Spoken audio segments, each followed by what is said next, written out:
जी तो हमें कुछ मिल नहीं रहा। एक प्रोत्साहन राशि दी जा रही है, जैसे कुत्ते को टुकड़ा दे दिया जाता है, वो खा के दूसरा द्वार देखता है, वही साथ हम आशाओं के हो रहा है। चैलेंज दे रहे हैं योगी और मोदी सरकार को कि हम आशाएं अगर मर जाए, अरे ये सरकार सुने या ना सुने, लेकिन हम लोग जरूर सुन ले कि इस सरकार को आने नहीं। इस समय प्रयागराज के बेली हॉस्पिटल में हैं और ये सीएमओ साहब का ये कार्यालय है और यहाँ पर जो आशा बहनें हैं वो यहाँ पर मौजूद हैं। इनकी कुछ प्रमुख मांग है, अपनी मांगों को लेकर ये सभी ब्लॉक से यहाँ पर आशा बहनें आई हुई। हम बात करेंगे इनकी क्या मांग है।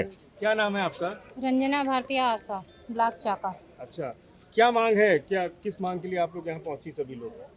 हम लोगों की मांगे यही है कि अगर हम लोग ड्यूटी करें, ड्यूटी के दौरान अगर हम लोगों की मृत्यु हो जाती है, कुछ भी हो जाता है, कम से कम हमारे मरने जीते जी तो हमें कुछ मिल नहीं रहा। एक प्रोत्साहन राशि दी जा रही है, जैसे कुत्ते को टुकड़ा दे दिया जाता है, वो खा के दूसरा द्वार देखता है, वही साथ हम आशाओं के हो रहा है। हाँ, जीते जी कुछ नहीं, क्या हमारे मरने के बाद भी हमारे बच्चे को, हमारे घर परिवार को कुछ नहीं मिलेगा?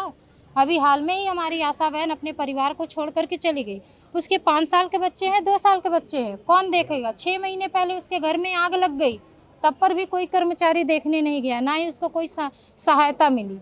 आज उसी मैटर में हम लोग सीएमओ साहब से मिलने आए थे। सीएमओ साहब को ज्ञापन दिया, सीएमओ साहब ने हमारी बातों को सुना और हमें आश्वासन दिया कि हम आपकी मांगों को जरूर पूरा करेंगे और प्रशासन से बातें करेंगे। बिल्कुल, सरकार की तरफ से, योगी सरकार की तरफ से जो विभिन्न योजनाएं आती हैं, तो उन योजनाओं से आप मानती हैं कि लोगों का लाभ होता है? जैसे प्रधानमंत्री आवास हुआ और किसान निधि आवास, मतलब निधि योजना, इस तरह की योजनाओं के बारे में क्या कहें, कितना लोगों को लाभ होता है? जिसको जो हुआ होगा तो हुआ होगा सर, हमारे आशाओं को तो कुछ भी नहीं हुआ। हम तो इतना कह रहे हैं, इतना चैलेंज दे रहे हैं योगी और मोदी सरकार को कि हम आशाएं अगर मर जाए तो हमारे मरने के लिए हमारे कफन भी एक नहीं वो नसीब कराएंगे।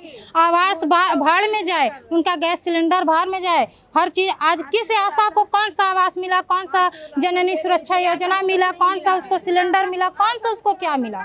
हाँ, कुछ भी नहीं मिला। हमें कुत्ते के जैसे नौकरी और ये अधिकार, बहुत उम्मीद लगाए थे हम इस सरकार से कि ना जाने कितने कितने लोगों का ये गुंडा माफिया का खात्मा कर दी, ये बिल्डोजर चलवा दिए, बाबा बिल्डोजर हो गया। अब तो मुझे लग रहा है अगला बिल्डोजर हम आशाओं के सीने पे चलेगा। जिसको जीते जी नहीं दे रहे, ऐसी निकम्मी सरकार को हम लोग यह संकल्प लेते हैं कि दोबारा ये चाहे BVM मशीन से करा ले, चाहे जिससे करा ले वोट, इस बार नहीं जीतेगी तो नहीं जीतेगी। हम लोग इसका खंडन करते हैं। अच्छा, आप लोगों की मांग भी थी इसके पहले योगी सरकार से, जो मांगे थी तो वेतन बढ़ोतरी के लिए भी, वो मांगे पूरी हुई कि नहीं? नहीं, हम लोगों की कोई मांगे पूरी नहीं। आज तक एक भी चीजें नहीं सुना गया। हम लोगों को राज्य कर्मचारी का दर्जा दे, 21,000 हमारा वेतन लागू करे, हमें एक निर्धारित समय दे, हाँ, हमें मातृत्व अवकाश दे। इसमें से इन योजना से हम लगातार, हम लोग 3 साल से मुद्दा उठाते चले हैं। आज तक सरकार के कानों में जू तक नहीं रेंगी है कि आशाओं बहनों की कुछ दुख है, दर्द है, पीड़ा है, मैं उनकी बातों को समझ लूँ।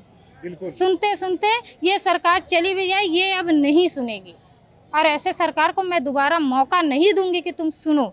इसके पहले की जो सरकारें थी, क्या मानती हैं कि उन सरकारों में आप लोगों का सुनवाई होती थी? जी, हम लोगों को इसकी पहले वाली सरकार में हम लोगों की सुनवाई होती थी और जो भी कुछ हुआ है उस समय कुछ हुआ भी, लेकिन कुछ एब्सेंटी बढ़ाया गया था, जो कि हम लोगों को टीके में 5 रुपए मिलते थे, बाद में हम लोगों को 100 रुपए मिला था। वो 100 रुपए के बाद आज तक कुछ भी नहीं मिल रहा है हम लोगों को। सामुदायिक स्वास्थ्य केंद्रों में कुछ पहले से परिवर्तन हुआ, जो वहाँ पे जो आशा बहनें जो जुड़ी हुई हैं? जिसके लिए हुआ होगा सर, उसके लिए हुआ होगा। हम आशाओं को बैठने के लिए एक रूम भी नहीं अवेलेबल है। हम लोगों को कुछ नहीं, हम लोग डिलीवरी लेके जाते हैं, 24 घंटे बैठे रहते हैं और हम लोग बैठने का एक कुर्सी और एक टेबल भी सर अवेलेबल नहीं CSC पे हम लोग। बैठने उठने के लिए? हाँ, कुछ भी नहीं, एक रूम है ना, कुर्सी है ना, टेबल है ना, कुछ नहीं। हम लोग ऐसे फालतू का टहलते पूरी रात पड़े रहते हैं। आप लोगों की मांग तो बहुत दिनों से चल रही है, पूरी क्यों नहीं हो रही है? अब पता नहीं सरकार क्या ऐसी सोच रही, क्यों नहीं पूरी कर रही है। कि हम लोग कहते हैं कि बेटी बचाओ पढ़ाओ, बेटी बचाओ, ये महिलाएं बेटियां हैं और इस तरह से उनका वो नहीं है। अरे मोदी जी खुद भी कहें बेटी बचाओ बेटी पढ़ाओ, लेकिन बेटी नहीं दिखाई दी। हम सिर्फ पुरुषों को सम्मानजनक हर चीज है, लेकिन महिलाओं को कुछ भी नहीं दिया जा रहा है। कि अगर महिलाओं को वो इतना सम्मान दे रहे हैं, वो हर तरीके से महिलाओं को सम्मान दे रहे हैं, उनका नाम आगे कर दिए, तो क्या हम आशा बहुओं में उनको पुरुष दिखाई देता है? मुझे मेन मुद्दे की बात ये करें, 2024 में क्या मान रही हैं कि आप लोगों की बात ये सरकार सुनेगी? कह रहे हैं तीसरी बार प्रधानमंत्री ये सरकार सुने या ना सुने, लेकिन लेकिन हम लोग जरूर सुन लिया कि इस सरकार को आने नहीं देंगे। ये कह रहे हैं कि अंतिम पायदान में खड़ा व्यक्ति तक विकास की योजनाएं पहुंच रही है, आप कह रही कोई योजना नहीं, कुछ नहीं पहुंचा। अपने मुंह अपनी बड़ी बखान, अपने मुंह बड़ी बखान। वो तो जब सामने आए फील्ड में आता है, तब मैदान में आता है, तब पता चलता है। ठीक सर, आपने आईडी उठाई दी अभी पता नहीं तो क्या रहेगा इस बार आधार, वोटिंग पे क्या आधार रहेगा आपने कहा? वोटिंग पे आधार है, जो हमारी सुनेगा उसकी सरकार बनेगी। अभी तक तो किसी ने सुना नहीं। हम लोग किसी भी सरकार, किसी भी पार्टी को वोट नहीं क्या देंगे। मांग रहेगी, मांग क्या है? मांग हमारी लोग की यही है, अगर अब भी समय है, अगर आज भी वो किसी चीज का एक आशाओं के लिए सोचते हैं, उनका एक मानदेय फिक्स कर दे, उन्हें राज्य कर्मचारी का दर्जा दे दे, उनको मातृत्व अवकाश दे। या ना कोई, हम इतनी मांगों में से अगर वो एक बात भी मान लेंगे तो भी हम उनके समर्थन में हैं, अन्यथा हम लोग उनका खंडन करते हैं। समान वेतन जी, समान 21,000 समान वेतन। तो ये आशा बहनें हैं और यहाँ पर अपनी मांग को लेकर ये सीएमओ कार्यालय पे पहुंची हैं प्रयागराज पे। और इनके साथ की जो एक महिला बहन थी, उनकी आकस्मिक मौत होती है सर्वे के दौरान। तो यहाँ पर सभी बहनें इकट्ठा हैं।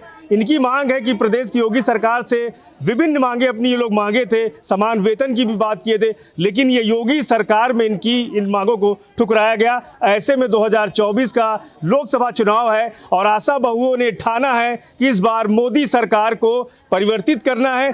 तीसरी बार प्रधानमंत्री का दावा तो कर रहे हैं मोदी जी, लेकिन आशा जो बहुएं हैं उन्होंने ठाना है कि इस सरकार को आने नहीं देंगे। शेष यूपी के लिए प्रयागराज से पवन देव।